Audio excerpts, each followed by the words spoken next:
Vamos a dar inicio entonces a la unidad número 2, donde vamos a repasar conceptos que ustedes ya han visto respecto de la estructura y función de los ácidos nucleicos. Recuerden, chicos, que todos los teóricos los deben ampliar y deben profundizar el estudio con los libros recomendados por la cátedra. Arranquemos entonces con el teórico. El ADN, o ácido desoxirribonucleico, es una molécula extremadamente compleja y es el lugar a donde se encuentra la información genética de los organismos.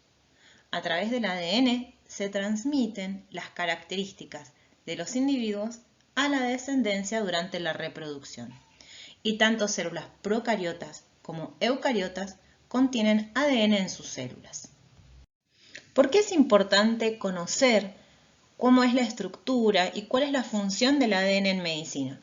Si bien a ustedes les puede parecer un concepto un poco abstracto, piensen que a lo largo de su carrera como médicos probablemente se encuentren con esta molécula. Ya sea que decidan estudiar o hacer la residencia en oncología, probablemente se encuentren con la técnica de ADN tumoral circulante, o aquellos que quieran dedicarse a la medicina forense. Y en la actualidad, piensen ustedes que tenemos vacunas contra el coronavirus que son basadas en ADN y en ARN también. El ADN está compuesto por unidades llamadas nucleótidos. Estos nucleótidos se repiten miles de veces a lo largo de la molécula. Entonces, el nucleótido está formado por un azúcar llamada desoxirribosa, en el caso del ADN, porque vean ustedes que acá en el carbono 2 carece del oxidrilo, en el carbono 5 encontramos un fosfato y en el carbono 1 podemos encontrar la base nitrogenada. La base nitrogenada puede ser púrica, adenina o guanina, o puede ser pirimídica, citosina o timina.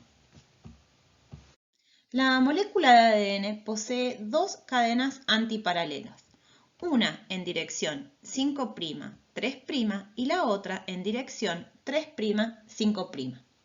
Estas cadenas están unidas entre sí mediante enlaces de hidrógeno establecidas entre las bases nitrogenadas.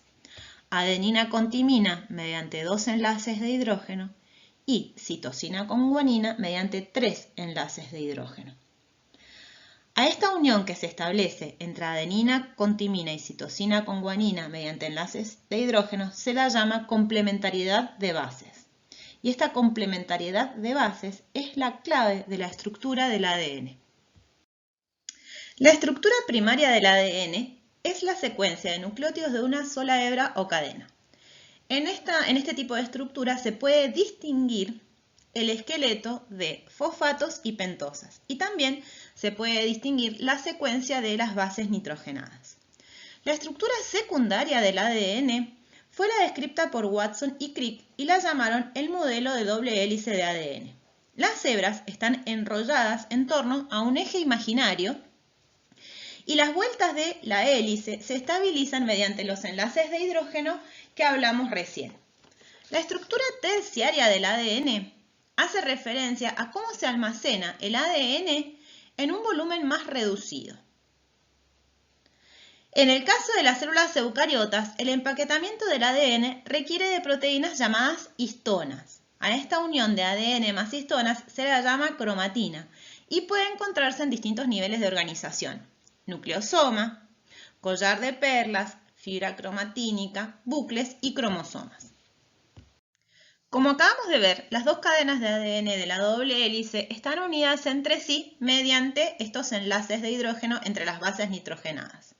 Estos enlaces de hidrógeno pueden romperse y a este proceso se lo conoce como desnaturalización. Y acá ahora vamos a ver dos conceptos que deben recordar: el de TM o temperatura de fusión y el de TSS o temperatura de separación de cadenas. La temperatura de fusión es la temperatura en la cual el 50% de las uniones de hidrógeno están rotas en una molécula o fragmento. Y esta temperatura obviamente va a depender de la secuencia de bases. Es decir, si nosotros tenemos una secuencia que es más rica, por ejemplo, en citosinas guaninas, al tener 3 enlaces de hidrógeno, va a requerir más temperatura que una secuencia que es rica en adeninas timinas, por ejemplo. Y también esta temperatura va a depender de las condiciones del medio, como por ejemplo la concentración de cationes. Y la TSS, o temperatura de separación de cadenas, es la temperatura en la cual ahora el 100% de las subuniones de hidrógeno están rotas. Y generalmente va a ser entre 7 a 10 grados más que la temperatura de fusión. El proceso inverso a la desnaturalización es la renaturalización o hibridación, es decir, la formación de dobles hélices a partir de cadenas sencillas. Cuando se reasocian dos cadenas sencillas de ADN con perfecta complementariedad, a esto se lo llama renaturalización. Ahora, cuando se asocia una cadena de ADN y otra de ADN o ARN que se utilizan como sondas y que no necesariamente van a tener una complementariedad perfecta, a esto se lo llama hibridación. Y este concepto de hibridación lo van a ver en profundidad y lo van a repasar cuando vean técnicas de biología molecular, donde se utilizan sondas para poder identificar determinados fragmentos de ADN. Acabamos de ver entonces la molécula de ADN, su estructura y sus propiedades. Ahora vamos a estudiar y repasar a la molécula de ARN o molécula de ácido ribonucleico. Esta molécula es la molécula necesaria como intermediaria para que el ADN pueda transmitir su información. Existen distintos tipos de moléculas de ARN. Algunas tienen funciones en la expresión génica, como vamos a ver más adelante, y otras tienen función catalítica. Un dato de color, por si ustedes quieren investigar un poquito más, existe una teoría que postula que la vida se originó a partir de moléculas de ARN. Vamos a repasar entonces ahora la diferencia que existe entre la molécula de ADN y la molécula de ARN. La molécula de ADN, si ustedes lo acabamos de ver, era una doble cadena, mientras que la molécula de ARN es una molécula de cadena simple. El azúcar, en lugar de ser una desoxirribosa, es una ribosa, tiene un grupo oxidrilo en el carbono 2, y en lugar de tener una timina como tiene el ADN, en la molécula del ARN encontramos uracilo. Podemos encontrar distintos tipos de moléculas de ARN. Las principales moléculas de ARN que participan durante el proceso de traducción son el ARN mensajero, como vemos acá en la imagen. La molécula de ARN mensajero lleva la información del ADN, que se encuentra en el núcleo, a los ribosomas que están en el citoplasma. Las moléculas de ARN ribosomal, en este caso, forman parte del ribosoma. Y finalmente, la molécula de ARN de transferencia es la molécula que lleva los aminoácidos, que se van a encontrar acá en el extremo 3', a los ribosomas para formar la cadena de aminoácidos. Existen otros tipos de moléculas de ARN, no solamente las que acabamos de ver que participan más activamente del proceso de traducción, pero yo quisiera recalcarles principalmente que tengan en cuenta las moléculas de ARN regulatorias, como son los Small Interference RNA, que es este, o los microRNAs, ya que participan activamente en la regulación de la transcripción y de la traducción, y las vamos a ver en más detalle cuando estudiemos el teórico de expresión de genes. Ahora pensemos, ¿cómo pasa la información del ADN a su producto funcional? Recordemos que el producto funcional podía ser una molécula de ARN o también podía ser una proteína. Entonces, en este ejemplo yo les he esquematizado, tenemos, por ejemplo, un gen 1 que está codificando su producto funcional, es un anticuerpo. El gen 2, su producto funcional, va a ser una proteína de membrana. Y el gen 3, el producto funcional, va a ser la hemoglobina. Entonces, ¿cómo pasa esta información? Ahora lo vamos a ver en las siguientes diapositivas. Y vamos a repasar los conceptos de transcripción y traducción. Los genes especifican productos funcionales como pueden ser las proteínas. Una molécula de ADN no es solo esta cadena larga de nucleótidos que acabamos de ver, sino que en su lugar se divide en unidades funcionales que se llaman genes. Cada gen proporciona las instrucciones para un producto funcional. ¿Qué quiere decir este producto funcional? Que es una molécula necesaria para realizar un trabajo en la célula. En la imagen yo les puse a modo de ejemplo una secuencia de ADN que va a codificar para una proteína que le da pigmento a una flor. Es decir, esa secuencia de ADN, el producto funcional en este ejemplo va a ser un pigmento. Lo que tienen que tener presente es que no siempre los genes van a codificar para proteínas, sino que también pueden codificar para moléculas de ARN funcionales, como es el caso de los ARN de transferencia o ARN ribosómicos, que van a cumplir funciones durante la traducción. ¿Cómo fluye entonces la información desde el ADN hacia las proteínas? Esta información va a fluir por dos mecanismos muy importantes, el de transcripción y el de traducción. Durante la transcripción, la secuencia de ADN se copia para formar una molécula de ARN. Es decir, que este paso implica reescribir o transcribir, de allí su nombre, la secuencia de ADN en el alfabeto del ARN. Durante la traducción, esta secuencia que ahora se encuentra contenida dentro del ARN mensajero, esta información que está dentro del ARN mensajero, se decodifica para especificar una secuencia de aminoácidos.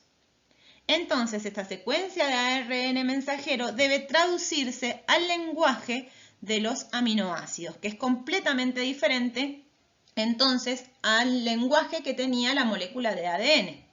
Vamos a ver a grandes rasgos el proceso de transcripción y traducción. ¿Por qué digo a grandes rasgos? Porque los vamos a ver en detalle en el teórico sobre la regulación de la expresión génica. Vamos a comenzar entonces con la transcripción. Durante la transcripción, la secuencia de ADN de un gen se copia, es decir, se transcribe a una molécula de ARN. La transcripción va a comenzar cuando una enzima llamada ARN polimerasa se une a una secuencia determinada en el gen para comenzar el inicio de esta transcripción. La ARN polimerasa utiliza una de las cadenas de ADN llamada cadena molde, que esa cadena la utiliza como plantilla para hacer una nueva molécula de ARN complementaria. La transcripción termina en un proceso llamado terminación. Y la terminación va a depender de la secuencia en el ARN que señala el fin de la transcripción. La traducción implica decodificar un mensaje de ARN mensajero y utilizar su información para construir un polipéptido. Tan pronto finaliza el proceso de transcripción, la molécula de ARN que se ha formado es una molécula de ARN mensajero inmadura. Esta molécula debe sufrir modificaciones antes de salir del núcleo. Ambos extremos, como pueden observar acá, ambos extremos del ARN sufren modificaciones con la adición de grupos químicos. El grupo del inicio en el extremo 5' se llama caperuza o cap y la modificación en el extremo 3' se llama cola, es una cola de poliadenilación. Tanto la caperuza como la cola van a proteger a esta molécula de ARN y va a ayudar, esa modificación la estabiliza y ayuda a que sea exportada del núcleo. También esta molécula de ARN mensajero debe sufrir la eliminación de regiones llamadas intrones. Estas regiones las vamos a estudiar en el teórico de genoma. Estas regiones, estos intrones, deben ser eliminados antes de que el ARN mensajero salga al núcleo. Esta eliminación se da por un complejo enzimático llamado espliciosoma. Solo los exones, que acá están representados con azul, de un gen van a codificar para una proteína. Los intrones carecen de información y deben ser eliminados para que el ARN mensajero codifique para una secuencia correcta. Es más, si el espliciosoma no quitara un intrón, se obtendría un ARN mensajero con información errónea y se produciría una proteína defectuosa durante la traducción. Durante el splicing alternativo o corte y empalme alternativo, justamente se van a cortar y empalmar distintos exones, como se observa en esta imagen. En el ejemplo, en la primera isoforma que se produce, vemos que solamente el ARN mensajero maduro va a contener al exón 1, al exón 2 y al exón 4. ¿Sí? El exón 3 recién lo va a tener la isoforma 2, que va a tener al exón 1, exón 3 y exón 4. Este proceso de splicing alternativo daba lugar a RNAs mensajeros de distintas isoformas, que luego al ser traducidas van a dar proteínas distintas con distintas funciones. Y este mecanismo de splicing alternativo favorece a la variabilidad en la expresión génica. Durante la traducción, como su nombre lo indica, se va a traducir la información del ARN mensajero a una cadena polipeptídica. Para poder realizar ese proceso de traducción, las letras en el ARN mensajero se tienen que leer y se leen en el ribosoma. Repasen estos conceptos. ¿Cómo se leen las instrucciones que están en el ARN mensajero? Se leen en grupos de 3 y esos grupos de 3 letras se llaman codones. Por ejemplo, en la figura que les muestro, esta molécula de ARN mensajero comienza con las letras A u G, es decir, adenina, uracilo y guanina. Eso va a codificar para el aminoácido metionina. Se va a leer esas 3 letras y luego se van a leer las 3 siguientes, ACG, y se va a codificar una treonina. Y así sucesivamente hasta llegar a un codón de stop. Y así con todos los aminoácidos que forman parte de las proteínas que conocemos. Acabamos de ver entonces que cuando se traduce el ARN mensajero a proteína, se leen de a 3 nucleótidos que codifican para un aminoácido. Para saber qué 3 nucleótidos codifican un determinado aminoácido, debemos recurrir al código genético, como se observa en esta tabla. Lo importante que deben tener en cuenta respecto del código genético es que el código genético tiene redundancia pero no ambigüedad. ¿Qué quiere decir esto? Que tenemos, a modo de ejemplo, los codones GAA y GAG van a especificar para el ácido glutámico, ¿sí? Es decir, que esos dos codones codifican para un único aminoácido, pero no tienen ambigüedad, es decir, que no van a codificar para otro aminoácido, solamente para ácido glutámico. ¿Qué pasa si existe un cambio en alguno de los nucleótidos y cómo impacta eso en la traducción? En este ejemplo, acá tenemos que este codón ACG codifica para treonina. En caso que esa adenina cambiara a citosina, va a generar un cambio en el aminoácido. Si ustedes vuelven al cuadrito del código genético, van a ver que CCG va a codificar para prolina. Es decir, que ahora esta secuencia de aminoácidos va a tener un aminoácido distinto al original. Acá vemos cómo el cambio de un nucleótido, en este caso una timina por una adenina, genera el cambio de aminoácidos. Cambia glutámico por valina. Este cambio de aminoácidos en la cadena de la beta-globina disminuye la unión del oxígeno y el eritrocito se atrofia, dando origen a la anemia de células falciformes. Debido a que el código genético es degenerado, hay casos en los que el nucleótido puede cambiar, pero esto no genera un cambio en el aminoácido. Por ejemplo, acá tenemos ACG, en este caso G cambió por A. ACG codifica para treonina. ACA también codifica para treonina. Lo podemos chequear acá en el cuadro del código genético. En este caso, entonces, hubo un cambio de letra, pero no un cambio de aminoácido. Estos conceptos quiero que los tengan presentes para cuando vean el teórico de mutaciones. Bueno, con esta imagen simplemente refrescar dónde ocurren los procesos de transcripción y traducción. Tanto la transcripción como el procesamiento del RNA ocurren a nivel nuclear. Una vez que el RNA mensajero ha madurado, puede salir del núcleo a través de los poros nucleares y una vez en el citoplasma es traducido en los ribosomas. El dogma central de la biología molecular es un concepto que representa el flujo de la información genética. En un principio se pensaba que la información fluía exclusivamente de ADN a ARN a proteínas. Sin embargo, la ciencia es dinámica y no se basa en dogmas. De hecho, Crick se arrepintió años más tarde de utilizar la palabra dogma para describir este fenómeno. Lo que descubrieron los científicos es que hay excepciones en la unidireccionalidad de la información. Por ejemplo, los retrovirus tienen la capacidad de sintetizar ADN a partir de ARN por una enzima llamada transcriptasa inversa. A su vez, también vimos que algunas moléculas de ARN no se traducen, dado que participan en procesos regulatorios, como es por ejemplo el caso de las moléculas de RNA de transferencia. También en 1982 se descubrieron los priones. Un prión es una proteína mal plegada capaz de transmitir su forma mal plegada a otras proteínas. A los priones se los considera agentes infecciosos, pero su forma intracelular no tiene ADN.